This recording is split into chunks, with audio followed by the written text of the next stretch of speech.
Hi guys, welcome back to our channel Quick Guide. In this video, I'm going to show you how to turn on the mic on your Zoom meeting. So, without further ado, let's jump right into the video. Firstly, make sure that you have a stable internet connection. Once you do that, just open your Zoom meeting. Now, if you are either participant or a host, it doesn't really matter. All you have to do is look on the bottom left corner of your screen and there is mute and unmute button. All you have to do is click it and change it.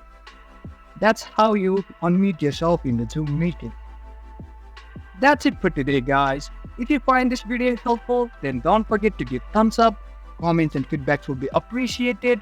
Subscribe to our channel and don't forget to hit the bell icon so that I can come up with new videos like this.